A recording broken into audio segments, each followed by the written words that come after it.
Welcome to the Deep Dive, your curated guide to, well, staying truly informed. Today, we're diving headfirst into the whirlwind that is artificial intelligence.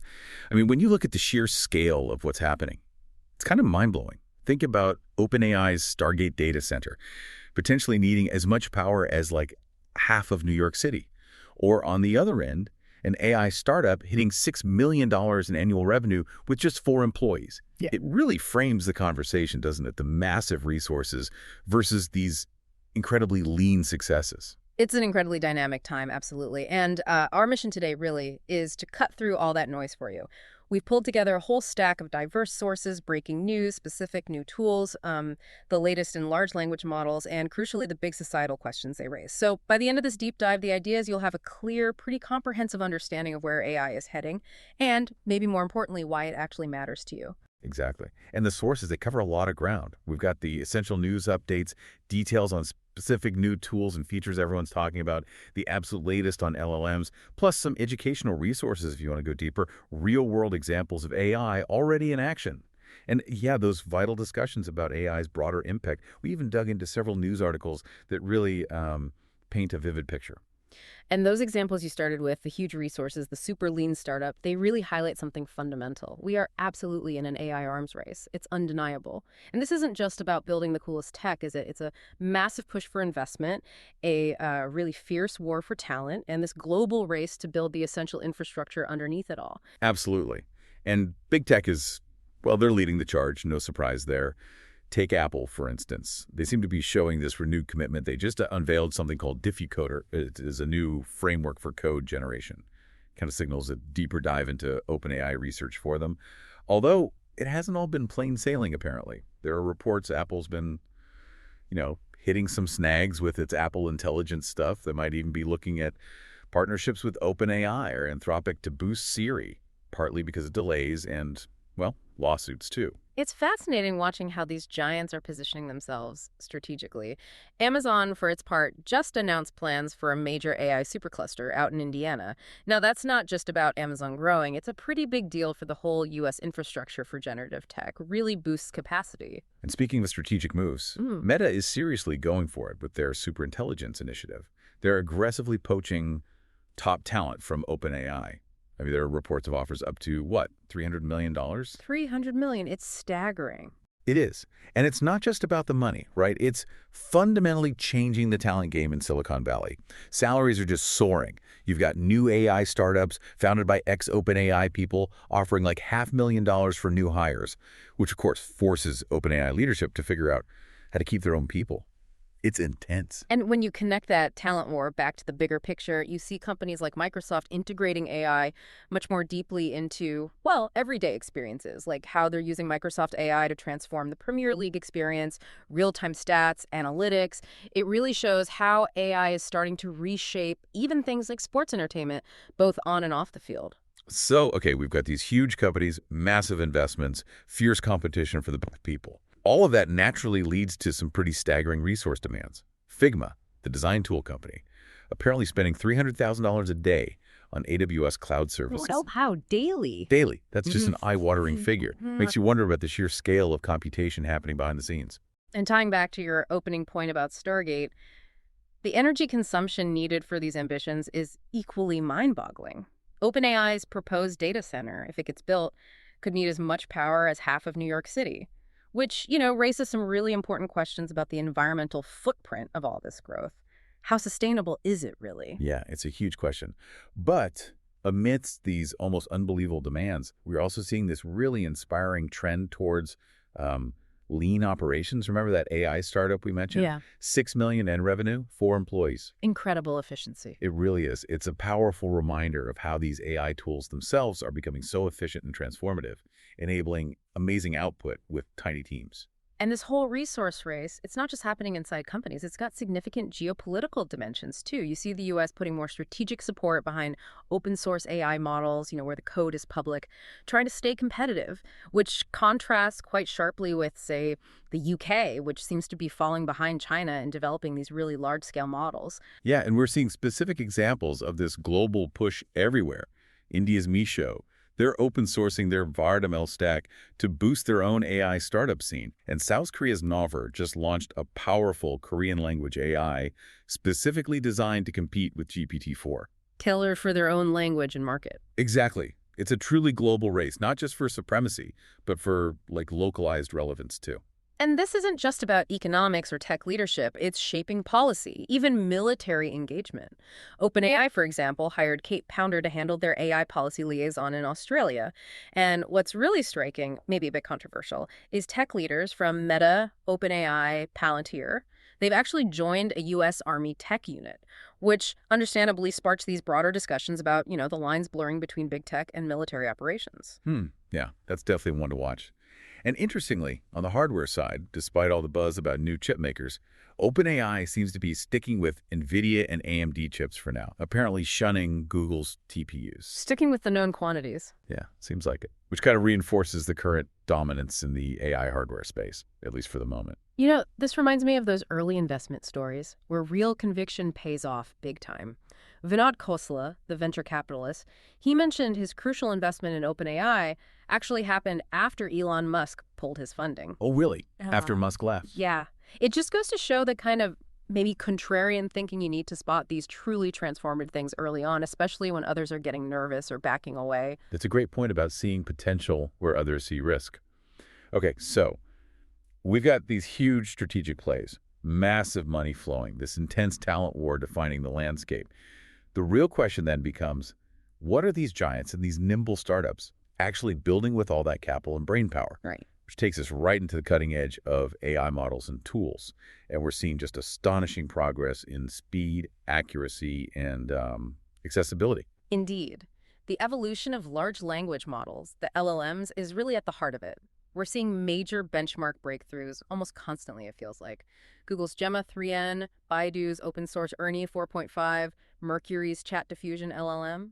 That last one claims, get this, a 7-time speed advantage over GPT-4.1 Nano and better latency on NVIDIA GPUs. Pretty bold. 7 times faster. Yeah, speed is one thing, but there's also this huge push for efficiency, right? Making them smarter, not just bigger. DeepSeek's R1T2 model is apparently delivering a 200% speed boost. That's huge. And something called DeepSWE achieves state-of-the-art results on coding agents. It aced this tough benchmark called SW Bench Verified. Which really sets a new bar for these open-weight models, where they actually release the trained model parameters for others to use and build on. And that momentum in open source and open-weight is really significant, I think. Contextual AI says they have a lineup of free, high-performance models coming soon. Plus, you have that strong push from the U.S. government for these more accessible models, partly to keep innovation leadership. It really helps democratize access, Right. And underneath all these headline models are some really deep, fundamental innovations driving progress. Things like assembly of experts architectures, which is kind of like having multiple specialized AI brains working together on different parts of a task. Like a committee of experts. Exactly. Yeah. And also insights from information theory-based training. Basically, smarter ways to train models so they learn and represent data more efficiently. These aren't just small tweaks, they're fundamentally changing how well these LLMs work. Okay, so moving from the core models to the tools people actually use, there's just been an explosion of new tools and features for developers, for creators, for everyone. For developers, look at Stanford's DSPy framework. It's designed to make building LLM applications much simpler. It automates things like prompt tuning and weight adjustments, and they're seeing up to 70% better performance. That makes building good AI apps way easier. Llama Index also just put out a stable release for building these multi-step agentic AI applications. Think AI systems that can handle complex tasks with multiple steps. And then on the creative side, wow, a huge surge in AI tools for design and media. Magicpath AI is apparently already helping designers streamline their workflows. But imagine tools like FLUX.1 Kontext.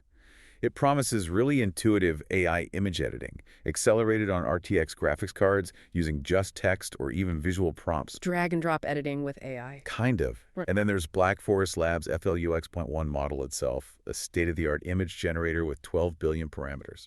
And it's free for non-commercial use. That's massive for artists and hobbyists. Totally. It's not just making things faster, it's changing how creators interact with their tools and, like you said, democratizing high-quality content creation. And that democratization extends to the big players, too. Adobe's pushing its Firefly AI tools onto mobile now. That's a direct challenge to platforms like Canva. Alibaba has Quinn Velo, which is a free multilingual AI model for generating and editing images. Baidu's got MuseStreamer for AI video creation. It's becoming clear AI creative tools are going mainstream, fast. What's also really cool is how these tools are making our interactions with AI better, smoother, faster. InWorld, working with a company called Modular, managed to slash AI voice latency. That annoying delay by 70%, and cut costs by 60% too. That makes conversational AI feel much more natural. Exactly. And Moondream's VLLM integration lets AI agents analyze images in real time so that they can actually see and understand visual information much better. And supporting all this, you need advancements in data and hardware too. Bright Data launched some AI-powered tools, Deep Lookup and Browser.ai, basically to make collecting web data easier and more streamlined for businesses. And Renesas, the chip company, unveiled the R8P1 microcontroller. It's specifically designed for AI tasks involving audio and vision, right on the edge device itself. Meaning more AI smarts can run directly on your phone or gadget without needing the cloud constantly. Precisely. Faster, more private, potentially. Okay, let's shift gears slightly to productivity and privacy. Big innovations happening here that touch our daily lives. AI note takers, for example, they're really changing the game for meetings, right? Yeah. Automatically summarizing, pulling out action items. Saves so much time. Totally. And Grammarly just acquired Superhuman, the email client, aiming to create this unified AI productivity suite. They're claiming it could save users up to 4 hours a week. That's significant. And Google's weaving its Gemini AI much deeper into Workspace, Gmail, Docs, Sheets, offering powerful automation features. Plus, addressing privacy concerns, they've added temporary chats in Gemini that automatically delete after 72 hours. That's a direct response to user worries about data sticking around. Good move. And in the more business-focused solutions, Perplexity, the AI search engine, now has a premium Pro Max subscription, catering to power users who need more. Claude, Anthropic's AI, is improving its coding agent features with customizable hooks, letting developers tailor the AI assistant more closely to their specific workflows. And even WhatsApp is getting in on the act, rolling out AI tools and voice calling aimed specifically at business users, changing how companies talk to customers. Oh, and this is important for responsible AI. Quick introduced something called an AI Trust Score. It's designed to monitor data quality and check for bias when developing AI models. Shows the industry is increasingly focused on building trustworthy and ethical AI. Wow, okay. That was a serious tour through the latest tech and tools, a real whirlwind of innovation. But now, let's pull the lens back a bit and look at the bigger picture. AI's societal footprint. This covers everything, right? From the amazing progress in different industries to the significant challenges and implications for all of us. Absolutely. And some of the most exciting transformations are happening in healthcare. It's really promising. Mayo Clinic developed Fate Viewer. It uses AI to analyze brain scans and can diagnose 9 different types of dementia with about 88% accuracy. That's huge for faster, more precise diagnosis. Then there's the UNAGI platform. It uses AI to simulate how diseases progress at a cellular level, helping speed up drug discovery. They've even found potential candidates for lung fibrosis using it. Incredible. And it doesn't stop there. There's another advanced AI tool that's boosting accuracy in diagnosing breast cancer, specifically these HER2 low and ultra-low types, which can be tricky to spot. Better diagnostics save lives. Exactly. And even on the administrative side, which is often a nightmare in healthcare, Ochsner Health is using AI to get insurance prior authorizations approved in just 4 to 5 minutes. That's down from potentially days or weeks. A massive win for patients and doctors dealing with paperwork. And beyond healthcare, AI is rapidly changing travel, too. There's an AI travel startup called Aria, creating these hyper-personalized itineraries. And international part of Alibaba Group launched Alipay Plus Voyager. It aims to be an end-to-end AI travel assistant, planning, booking, maybe even while you're traveling. Signifies a huge shift in how we plan trips, how we experience new places. Even agriculture is getting an AI boost. A student in the Philippines developed AgriConnect PH. It's an AI-powered app designed to help farmers manage crop health, giving them real-time alerts about potential problems. Bringing advanced tech to vital sectors. Yeah.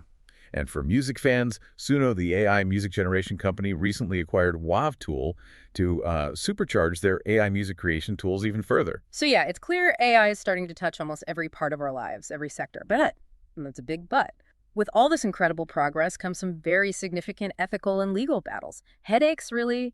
Copyright disputes are really heating up. Disney is suing Midjourney, the image generator. Oh, wow, Disney. Yep. Alleging Midjourney used copyrighted characters, like Mickey Mouse presumably, in its AI-generated art without permission. This is a potentially massive case. Could really redefine copyright law globally when it comes to AI training data. And similarly, Denmark's biggest media group is suing OpenAI over similar claims using copyrighted news content for training without authorization. This copyright fight is definitely one to watch, and it spills over into academia too, doesn't it? Academic integrity. China actually blocked AI apps temporarily during national exams to try and stop cheating. Shows it's a global concern. And kind of ironically, Chinese university students are reportedly developing AI tools specifically to get around plagiarism detectors. Creating this sort of academic tech arms race, as one source put it, cheating versus detection, constantly evolving. Meanwhile, just to show the capability, Google's Gemini actually topped India's really tough IIT JEE engineering entrance exam. AI is getting academically smart fast. Data privacy is another huge flashpoint. Major concerns here. Germany, for instance, is calling for a ban on China's DeepSeek chatbot app. The worry is about user data potentially being transferred to China. And this could even trigger a wider EU ban. It really highlights these complex global regulatory fights brewing over AI and, data sovereignty, whose laws apply where. And inevitably, cybersecurity risks are rising too, unfortunately. AI is being used to create much more sophisticated cyber attacks, phishing emails that are perfectly written, deepfakes. Making them harder to detect. Exactly. Which, in turn, is driving up IT security spending globally as companies try to defend themselves. It's that double-edged sword again. AI is the threat, but also potentially part of the defense. And finally, that brings us to the really big questions around the workforce and the economy. Right now, the data suggests minimal disruption to overall employment so far, but the experts are warning. Yeah, most experts anticipate much larger shifts in the workforce down the line, especially as these AI capabilities continue to mature and become more integrated. It's definitely a huge topic of debate. Take code generation, for example. It's moving so fast, evolving towards potentially automated software development. That could completely transform what it means to be a software developer. Not just assisting them, but maybe taking over large chunks of the coding process itself. And recognizing these potentially massive economic impacts, Anthropic, one of the major AI labs, actually started its Economic Futures program. The goal is to steer global research and policy specifically on AI's economic effects. It shows, I think, a growing awareness within the industry itself about its own profound societal responsibility. They know this is big. Wow, okay. We have covered an incredible amount of ground, from the staggering investments and the fierce talent wars literally reshaping Silicon Valley, to those groundbreaking new tools changing how we work and create, and then diving right into the really complex societal issues: copyright, privacy, bias, and the very future of work. It really was a deep dive, wasn't it? Bringing together all these threads. The massive resources fueling AI, the incredible tools pushing the boundaries, and these profound, often difficult societal questions that just keep bubbling up. And understanding these trends, it really isn't just for tech insiders anymore, is it? It's becoming essential for anyone trying to navigate this rapidly changing world, because these shifts, they impact everything from your daily productivity tools to global economies, even how we think about creating and protecting knowledge itself. Absolutely. So as you, our listener, reflect on all of this information, maybe chew on this question. Given the absolutely incredible resources being poured into AI development, billions and billions of dollars, and at the same time, this strong push for open source models, making powerful tools freely available, what kind of future are we actually building here? Where the most powerful capabilities are potentially both freely accessible and controlled, ultimately, by just a handful of giant corporations. It's a paradox, isn't it? It really is. And maybe think about this too. How will the increasing automation of tasks, everything from writing code to handling customer service, how will that reshape not just our jobs, but maybe our very definition of human value and contribution? Big questions. Huge questions. It's this profound balance we need to find between pushing technology forward at lightning speed and ensuring we have the ethical foresight to manage its impact wisely.